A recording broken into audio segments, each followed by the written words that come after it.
नाते भुलाकर, सारे रिश्ते नाते भुलाकर सीने पर गोली खानी पड़ती है मेरे दोस्त। वतन की खातिर मरना इतना आसान नहीं होता, वतन की खातिर मरना इतना आसान नहीं होता।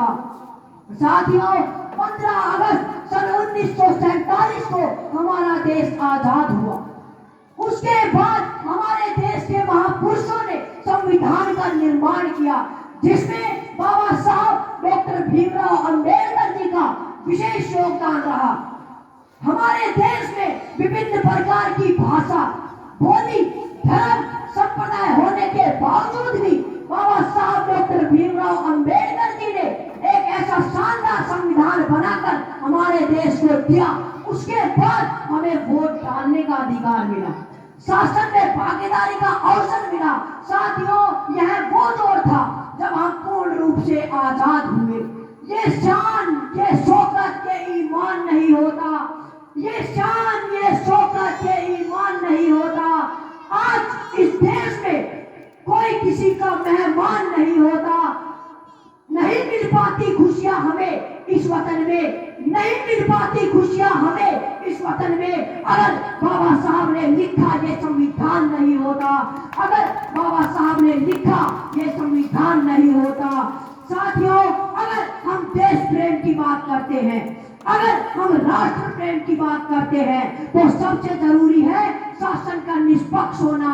जब सत्ता में बैठे लोग देश को अपने हाथों की कठपुतली समझ बैठे, तो ऐसे में हमारे देश के युवाओं को जागना जरूरी है। हमें जागना होगा कि मचा हुआ हाहाकार, छाया घोर अंधकार, धुंधली दिशाओं को प्रकाश की जरूरत है। शांति को बनाने और अशांति को मिटाने हेतु प्रकाश की नई क्रांति की जरूरत है।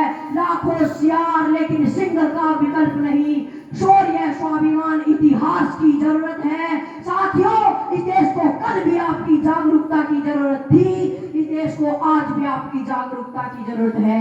हमें जागना होगा, हमें अपने वोट का सही इस्तेमाल करना होगा, हमें अपने लोकतंत्र की छवि को मजबूत बनाना होगा, तभी हम एक विकसित देश की तरफ बढ़ सकते हैं। आज भी हम पढ़े लिखे होने के बावजूद भी ऐसे अनपढ़, ढोंगी, पाखंडी लोगों को कुर्सी पर बैठा देते हैं, जो जन कल्याण के नाम पर लूट मचाने का काम करते हैं। सियासत का बाजार हो रहा है, जनता के हितों से खिलवाड़ हो रहा है।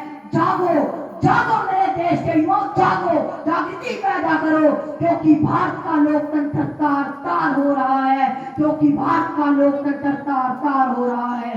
साथियों, आज मैंने कम समय में और कम शब्दों में एक बड़ी बात कहने की कोशिश की है, और मुझे यकीन है कि आप सभी मेरे वक्तव्य पर मनन करेंगे। इन्हीं शब्दों के साथ मैं अपनी वाणी को विराम देता हूँ।